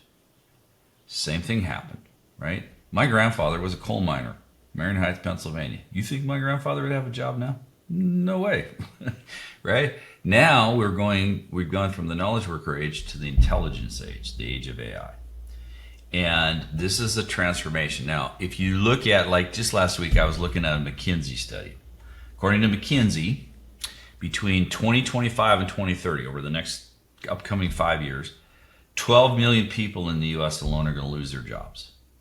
But 25 to 30 million jobs are going to be created. Now, whether that's right or wrong, I don't know. But I do say this, is that as we go through any change and transformation to new ages, there's a massive number of people that need to be re-educated and transformed. That's why I say, look, I used to tell everybody, being a tech guy, if you're the generation behind me, you better know how to code. Now I've changed that. I tell everybody, you better know how to orchestrate. Because coding isn't as important as it used to be. Now, I'll give you a real world example. So, for example, we've done a lot of research. We use Claude Code. Claude Code is at the very root level of AI. Here's an example. This happened just like 3 weeks ago. So we do video on the phone. So we don't upload to back-end servers. We're doing video with the database inside the phone and state conditions in the phone. And the reason why is I believe in the technology roadmap as we go to hologramics. We want to be able to access the phone and its state conditions towards holograms. So, but here's what happened. What we're doing is when we're doing this front and back camera, we're using different packages, okay, to do that. And so I'm not going to give the secret sauce away, but one of the packages, we did Claude Code. And here's the thing. The first thing I will tell everybody, and you, Kirk, is there's a lot of AI tools out there. They're all competing with each other, and AI will tell you what it wants you to hear. In other words, AI is not going to go to you and go, hey, your code is a pile of crap and you need to start over. It will optimize the crap that is given. This is AI. This is where AI is now. So you have to have a human going, you know what? This is not, we got to start over. So right. We went for a certain part of this package to build it from the ground up. Claude Code did a great job. The only thing Claude Code didn't do is it pulled the wrong version of that package. The syntax structure was all wrong and it screwed everything up. This is AI. This is what happens with AI. Unless you tell it exactly which revisions, which API structures, which things to do, it cannot think for itself and to anticipate to say, oh yeah, I got to pull the right version of that. And we've run into all kinds of problems like this. So, you know, Bill Gates came out, I don't know, 2 months ago and said, top 3 positions that are still going to be around. The third one was coders. Now, I agree with that to some extent because no matter where AI is in advancing, you still have to have a full stack person look at this and go, from a front end to a back end, is this thing still making sense and coding it properly? But I will say this, right now, like I said, we're orchestrating code. We're not writing a whole, I mean, we are writing, there's one piece now we're writing from the ground up because we have to. But for the most part, the other part, you're going to see more and more, a higher and higher percentage of code being written by AI, code testing being done by AI, where you don't have to have these people. I mean, hell, my niece's boyfriend just got laid off like 2 months ago, got replaced by AI. This is going to happen now. Then you're going to go, okay, globally, if this happens, what do we do? Now, there's people I know that are big advocates for UBI, Universal Basic Income. We're going to have to do something here because there's going to be many, many jobs that are going to be replaced, but be replaced at a much quicker rate than we thought. So how are you going to take care of all those people, right? Because the transformation of that training takes time. You know, you can't just go, next week I'm in a new career. You know, I figured everything I need to know. And the other thing too, on top of it, Kirk, is don't think you're going to go to a university to get trained on this shit, because universities are 10 to 15 years behind. You're dealing in fax technology when we're out here. Everything, that's what I'm saying. Everything I'm doing, that's why 50% of my time now is going towards AI, because everything is so new. You have to play with it. You've got to understand it. You've got to do it on your own. There is no course, no training. And even if you took it, 2 months from now, it's going to be outdated. You just have to dive in. You got to dive in and do it yourself. So That's kind of where it is. Yeah. So an interesting take on this is I know that I was at a talk where the owner of a major group of McDonald's franchises, he's the owner of I don't know how many different McDonald's here locally in Florida, and they're implementing the little checkout, self checkouts. And some people were saying, those things are taking away jobs. And he goes, actually, every store that we implement a self checkout, I actually have to add more staff because they're able to serve more people. So I think this kind of somewhat, I know that's not an AI technology, but it's probably kind of like what you're talking about, though, right? It is. 12 million jobs are going to get eliminated, but there's going to be an additional 25 million jobs out there that get created. There'll be, and a lot of it's just the transformation. Hell, here in California, we have massive logistical centers. I know of two. There are several football fields. They're training centers. They're taking robots, androids, and they're training them to deliver packages. You're going to see in the next 24 months, your Amazon people are going to be robot people, and they're going to be bringing you packages. In the next 2 years. They're doing it right now. They're training all to replace all the drivers. So then you got all those people out of work. It's a lot of the lower level stuff. The basic entry is going to get replaced first. All the office automation, all the functions. I think if you're, and as we move forward, this is a whole nother show we could talk about, but basically knowledge is going to be worth nothing because AI is going to have all the knowledge. So all the knowledge workers, if you look at attorneys, accountants, CPAs, they're all going to be gone. You don't need them anymore. And then if you factor on top of that blockchain, which gives you total transparency to the knowledge structure, real estate agents, why do you need them? This is where things are going, and they're going in a lot faster pace than I ever thought. Where do you see the demand at then? The demand is going to be in the orchestration of this. You're going to see if you look at what we're doing right now, less is more. I don't have to have a big software team anymore. Not only that, but we've already actively talked about and are working on multiple channels of product deployment. You said something about 10 minutes ago, which was very correct and very revealing, and that is the people in tech who understand the business side and orchestration side of this, of agentic AI for go-to-market, are going to be the ones that win. That's why I'm spending all this time. Because it's, when you get to a point where you can develop a basic app in a matter of an hour or less, or I could take... What's the knowledge required? You got to understand the business. Yeah, I've seen demonstrations, right? I've seen demonstrations right now, Kirk, where people have put in, there's a new product out there called Factory AI. The guy built a whole Slack environment with prompts, and he did it in about 20 minutes. What's it called? It's called Factory AI. Factory AI. Yeah, it's enterprise level AI, and they're getting better and better. So, but see, all these tools, there's a ton of them that are popping up, and I'm using different ones. But again, you have to play with them. You have to understand what their limitations are as well as what their advantages are, right? I'm working on, this story engine, because this is I have to do this because my developers don't know anything about neuroscience and brain research. So I'm developing the entire full stack code structure while I'm developing the storytelling engine with AI.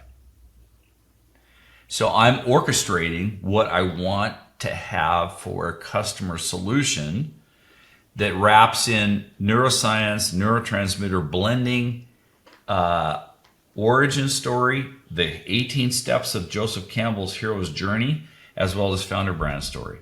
So it automatically is developing random daily prompts based on the neurotransmitter blends, but it's also helping you tell your origin story. And if you want to tell your hero's journey, it does that as well.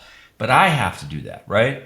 But I have the ability now to be able to do that, and it's developing the whole code structure front to back. Now, when we get it all done, then I'm going to hand it over to one of my full stack developers, and we'll basically modify the code to make it work. But here's the thing: what probably would have taken us 6 to 10 months to develop, we're developing in a matter of a couple weeks. It's Wow. accelerating that time. Yes. That's interesting. Yeah. Yeah. So We're in a new age. It's a different time. I always tell people, like, look, you know what? Whoever's listening to this show, please heed this. That is, you got to get into agent orchestration. You've got to do this, because if you don't, you are going to be swallowed up, and your job will be gone, and you're going to be sitting there wondering, what the hell happened to me? It's an exciting time. It's a transformational time. You can look at it as a scary time or a time of opportunity. I look at the opportunities of this, not the scariness of it. right. I think There's a lot of that out there to talk about, but So, yeah, I'll have to go back and check my show notes. So we might have to reconnect and do another show. If someone wants to start being more relatable right now, what do you feel like their first step should be? I think it goes back to first thought. And if you want to be more relatable, see, I say this all the time. As human beings, unless you're a total heartless asshole, excuse my language, you have relatability in you. You just have to reconnect with it. And so what I mean by that is, whether or not you use our tool's a tool.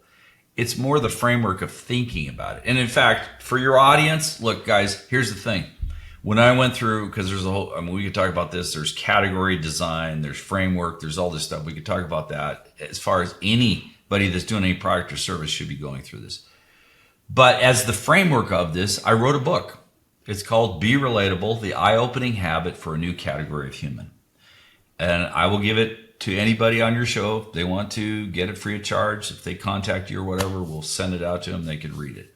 Okay. Because that it goes back to this first thought, which is like, okay, so how can I be more relatable? Well, what does that mean? It means being more authentic, showing empathy, showing compassion.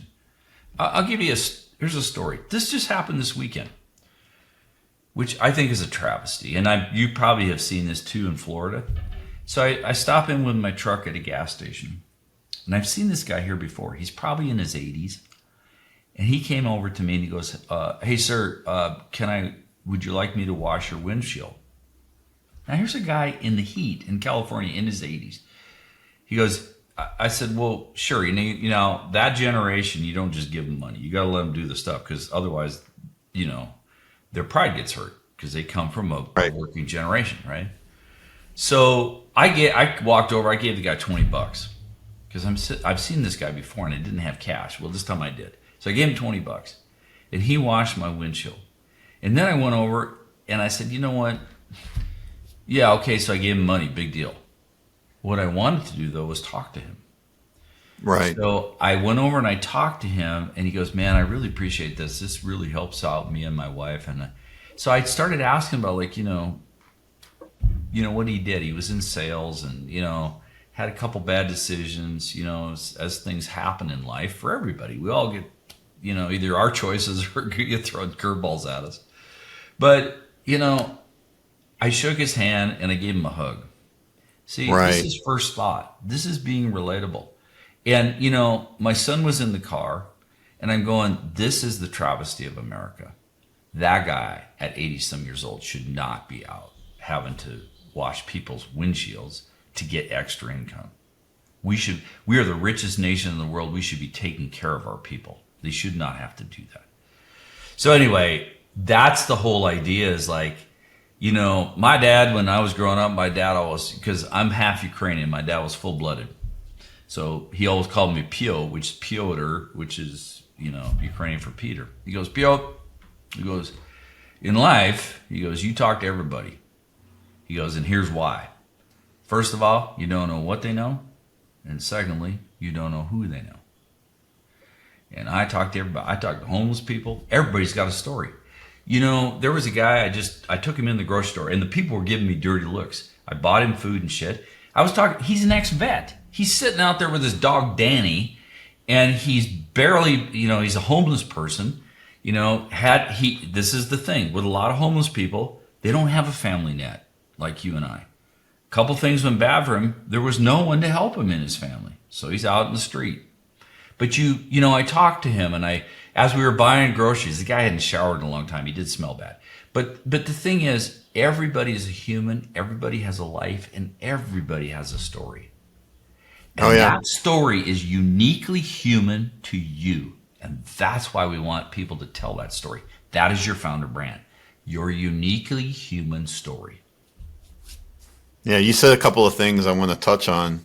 I love the story about your dad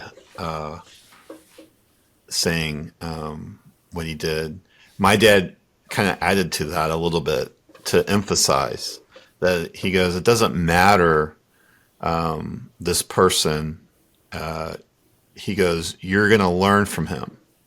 He goes, at the very least, you're going to learn what not to do. Yeah. He goes, but you're going to learn. You will learn by interacting with that other person. Yeah. He goes, I can guarantee you'll learn. It'll be something, and at the very least, it'll be something not to do. Yeah. And then I want to touch on what you're talking about with the 80-year-old guy at the station. So I was at a station. I was on a little journey of my own, and I got a motorcycle in St. Louis, and I decided to ride it home to Florida, and I forgot where I was at. I think I was in either South Georgia or North Florida, and I pulled off. I needed to get gas. It was like midnight, and there was a guy there. He approached me, and he's like, he wanted to talk, and I was talking to him, and he's like, let me buy a beer. And I go, dude, the last thing I need right now is a beer. It's midnight, and I'm trying to get to Orlando, and I still have a few more hours to drive. I go, I need a coffee. He's like, well, I'll buy you a coffee. I'm like, okay, you can buy me a coffee. So I let him buy me a coffee, and we got to talking. I mean, you know, he's doing all right. He's not asking for money. He's trying to just, you know, start a conversation with somebody, a human. And finally, I'm like, he's telling me his story, and I'm like, I just think you need a hug. So I went and I gave him a hug, and I hugged him. I forgot where I saw that from. I forgot where I heard that. But when you hug somebody, first of all, it needs to be so many seconds to get what gets released when you have a hug? Oxytocin. It's oxytocin. Okay. Yep. So it's got to be at least, I think, 3 or 4 seconds. And then the other side of that also is you hug them until they let go. You know, when they start to let go, you let them go. And so it was probably, 4 or 5 seconds, and then he started crying. And maybe that was the oxytocin kicking in. I don't know. You might know. Is that maybe what it was? Yeah, there was something there, and he just needed a hug. He's just another human. He wasn't asking me for $1 or nothing. I mean, when he walked up to me, he was like, I don't need any money. I'm not asking you. In fact, I'll go buy you a beer. He was just wanting to have, he was in a bad spot, and he just needed some human connection. That was it. There's nothing more to it than that. He was willing to spend some money just to have that human connection. And it was I think that's what's really, back to your whole thing, the relatable, and people buy from humans, they don't buy from companies. I think that's the whole thing. I think people are, with the AI and the social media and everything, I think people are just starved of human connection. Yeah. What would you say about that? I think that is very accurate and very true. And I think social media has caused more isolation. I'll tell you another story, and you can look this up. So where I live here, it's up in the mountains here in Southern California. And I had a neighbor that lived just down the road. It's all horse and wine country up here. It's very rural. No street lights, no nothing. It's where I kind of grew up in Washington State. And this guy that lived up here, he's pretty wealthy, and we would go out walking once a week. And as we were walking and I was getting to know him, I don't know how we got in this conversation, but he was telling me the story about he has 4 kids. And one of them, they were down in Puerto Vallarta, him and his wife. And they got a call from his mom who was taking care of the kids, and she was frantic. And what had happened is his 14-year-old son hung himself, killed himself in the house. And he was telling me this story because, do you have kids? Sure, I have 3. Okay, you have 3 kids. I got 2 boys. Yeah. And I look at that and I think if that happened to one of our kids, there's no time heals all wounds. You'd never get over that, ever. I don't think so. Always would be a pain. I'm almost tearing up just thinking about it. Yeah, well, but see, here's the story. So he was telling me this. Now he's wealthy. He goes around the country and he's an advocate. He talks to a lot of parents. He does it free of charge. He's got a big business, 3,700 employees, a private jet, and all this shit. But that's not why I'm telling you the story. So he was home and he was sitting in his son's bedroom and he was crying. And he was looking around at his, in his son's bedroom for any kind of sign because he had no clue, like, what was going on, what caused his son. It's one thing for people to talk about suicide, but my sister, she's passed away now from cancer, but she was a psychiatrist, and she always would say, look, if a person has bad depression and is suicidal, if they're talking, they're going to be okay. It's when they stop talking, that's when you got to watch out. So anyway, he's sitting in the bedroom and he went over to his son's computer desk there and he opened a drawer. And in that drawer, there were 2 Post-it notes from his son. On one Post-it note, his son wrote, Dad, here's my login and password to my phone. I want you to go in and look. He was being bullied on a social media site. Bad. The second one, there were 3 words on the Post-it note. Tell my story. You go up to YouTube. It's Jason. He's a friend of mine. He's the dad. Go up to YouTube and look up Tell My Story. And he talks all about what happened to his son while he's choking up and crying. And see, the reason why I tell this story is because we as humans have some great technology tools, but there's also a dark side to some of these technology tools. And part of the social media dark side is it creates a lot of isolation for people. And this is why we have to check that isolation with humanness, like you were talking about. Just, if you meet somebody, talk to them, give them a hug. Yeah, okay, have your wits about you, so nothing bad happens. There are bad people in the world, but sure. At the same time, it's like, you know what? Let's be human with each other, both in digital and in physical. My wife was like, you don't know that guy. Why did you go hug him? And I'm like, because he needed a hug. Yeah.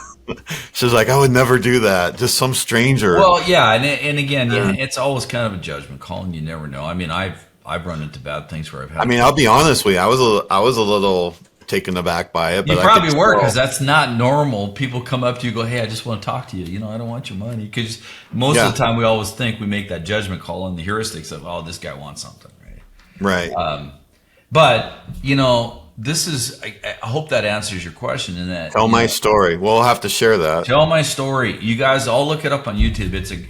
He's an advocate. He goes out and does a lot of talks and things like that. And yeah, because I was bullied. I was bullied pretty severely myself. Okay, so you can relate to this, right? Totally relate to it. Well, I didn't. Not on social because I didn't have social, but just in school, right? Yeah, I had buck teeth and I was pigeon-toed and And so you lived it. You understand that kind of thing, and it's not.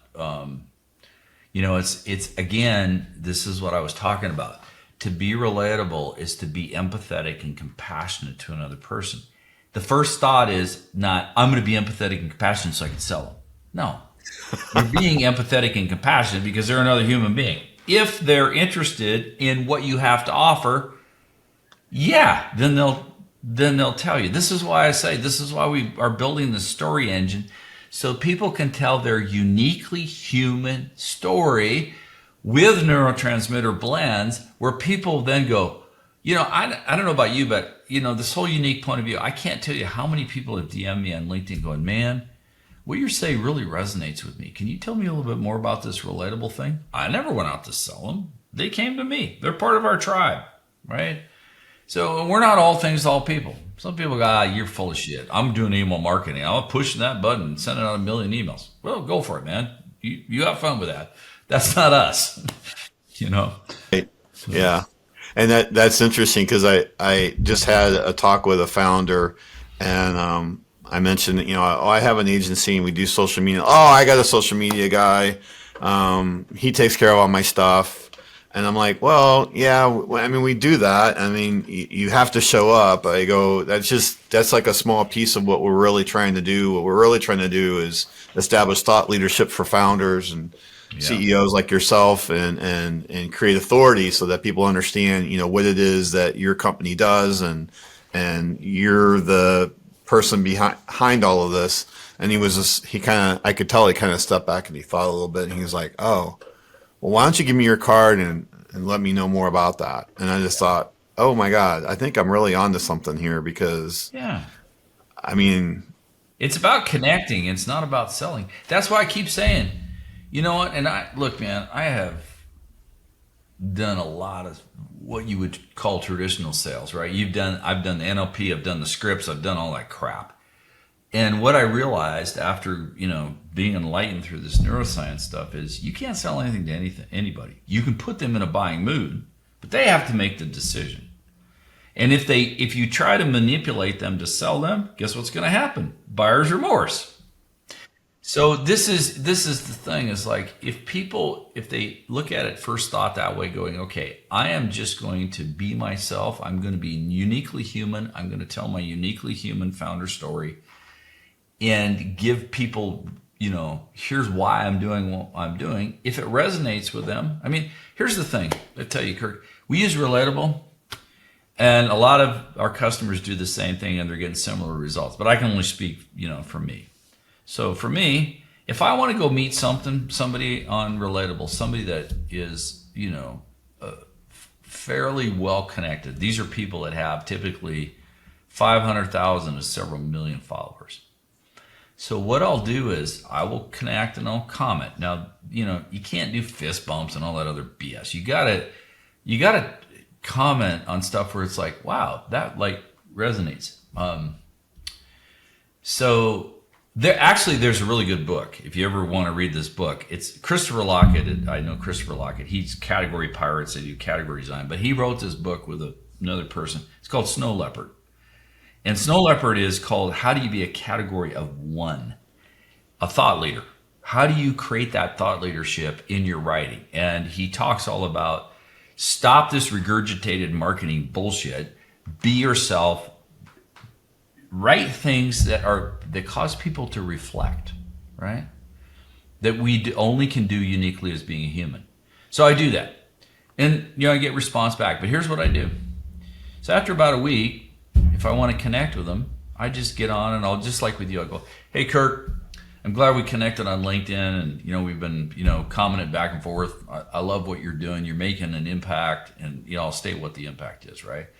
And I'll say, at Relatable, we're trying to make that kind of impact too, and create a movement. And here's what Relatable is and does. If that resonates with you and you'd like to speak to me about it, there's going to be an upcoming button inside this video. You can tap on it and set a meeting with me, because that's part of what Relatable can do. It does interactive stuff right inside the video. So I'll send that out. I get 8 out of 10 people. They will set a meeting with me from that. And you know what? Almost every single person will go, man, you know what? That video you sent me, goes, no one does that. That was really cool that you sent me a personalized video. Right. Very few people do that. They don't. It's all about the numbers game. And, how many people can I hit? I got to, do 50 DMs a day and 20 contacts a day. It's like, okay, go for it. You have fun with that. Because it's not about, people are not numbers. They're not transactions. People are people. They're humans. Mm-hmm. And we have to connect with them that way. So, my philosophy is I'll go out in the home and I'll say, okay, I can't live on LinkedIn. I don't have time. I got a business. Right. But I'll go pick like 5 people that I haven't. I'll scroll through. Oh yeah, I haven't commented on that person in a while, or I haven't ever commented. This one kind of resonates, so I'll just comment, And that's how things start. It's just, it doesn't have to be any more complicated than that. It's just connect as a human being to someone else. Okay. I like that. That's kind of, maybe, is that a good spot to stop on? Yeah, well, we've been talking for almost 2 hours, so. When your thing came in, it was like 7 to 9. I was like, wow, this is going to be a long discussion, but, hey, it worked out, I guess. Yeah, it did. Well, I really appreciate your time today, Peter. How do people, what's the best way to contact you? Is it the QR code? I can share that, or? Yeah, you can do the QR code. They can go, if they want to check out what Relatable is all about, it's berelatable.pro is our website. Okay. They can connect with me on LinkedIn. Just look up Peter Lisoskie, the name on the video here, and you'll find me, and you can connect with me there too. Okay. All right. Well, Peter, thanks so much. And then, like I said, I have a few books, it sounds like, to look at, and maybe some websites, and we'll be getting this out there. Right now, we're probably, just to let you know, I think we're about 3 weeks out. I've got kind of a 2 podcast a week cadence that I'm trying to keep up with. And so we're starting to try to implement some AI so our initial team has gotten a little bit bogged down in these 2-hour podcasts. So we're going to give some tryout to some AIs to see if we can't speed that up a little bit, and we'll see how that goes. I don't mind doing a faster cadence, but I want to give my team a life too. I don't want them to just be working to the bone. So I just want to be real with you that you might not see this for 2 or 3 weeks. That's just fine. Just let me know, and then I'll shoot out to my network and things like that. Sure, absolutely. And then and I'll definitely be in touch as well with some of the other things that we talked about. So that'd be nice. Well, DM me your cell phone number too, so we can talk back and forth, because there's some other things that I'm sure we can discuss. And as I'm looking at new AI tools and stuff, I can let you know, hey, Kirk, you might want to check this one out. For sure, yeah, because I'm trying to figure out my way inside of this new world that we have that's been unleashed on us. And ChatGPT's been out now for what, 2 years, is it? And it's just amazing what's going on with it. And I just feel like I've made the right move. I need to, get, as you saying, you're spending 50% of your time on it. I don't think I'm spending quite 50% of my time. Yeah. Well, but that's my choice. I do know this. I will, one parting thought to leave with you and the rest of your people listening to this is, I actively know 3 people that are well on their way to creating billion-dollar companies with only them as an employee. Wow. Yeah. We are entering, you're going to start seeing it pop up probably sometime next year. Somebody's going to be in the news that they hit $1 billion and it's only them as an employee. Is that maybe through an app? It's through AI. Orchestration. It's all AI. AI orchestration. Interesting. Yeah. Okay. So it's an interesting time. That's why I tell people, it's like, don't, and ChatGPT is great. There's nothing wrong with it. It's a really good one, but it's also very basic. There's so many other tools out there. I'll give you another example. There's a buddy of mine. His name is Corey. He was telling me the other day, in the history of music, of human created music, 200 million songs were created. With AI, this last year alone, 200 million songs were created in 1 year. Wow. 200 million songs. And some are good. I use Suno. Do you know Suno that creates music? Suno's great. Wow. You can put it, I did, because I like Blink 182. It created a whole Blink 182 song. We have a saying inside my company called Chucky. And when things go wrong, we go, effing Chucky. But I created the song to send out to my team, and it's actually really good. And it sounds like the guy at Blink 182 that's singing it. It's got the same drums, from Travis Barker and stuff. What's the It's name just of that amazing again? what you can do. What? Sosa? Suno. Suno. Suno. Suno. You can do free songs. You don't have to even pay for it. I think you do a couple a day. But you put in like, here's a prompt of what I want to do, and here's the genre, and here's possibly the what I want it to sound like Blink-182, and here's whatever. It'll do instrumental, like you can use it for videos, but it also does full songs. And if you use ChatGPT, you can do the lyrics there and put the lyrics in, and it will do the lyrics, or it will also create the lyrics and do the song. It's pretty incredible. Wow. 200 million songs created in the last. I really think you're going to see in the next year another Spotify that's going to come out, or Spotify will do it, but there probably is going to be somebody that will be like Spotify, but it will be all AI generated music. Wow. Yeah. That's amazing. That's coming too. Okay. There's a lot of crazy stuff going on out there. I'm telling you, it's just Yeah. Well, it was very interesting talking to you, Peter. Nice meeting you virtually over the wire here, and we'll definitely be in touch. Okay. sounds good. All Thanks, right. Kirk. I'll DM you my phone number. Okay, sounds good.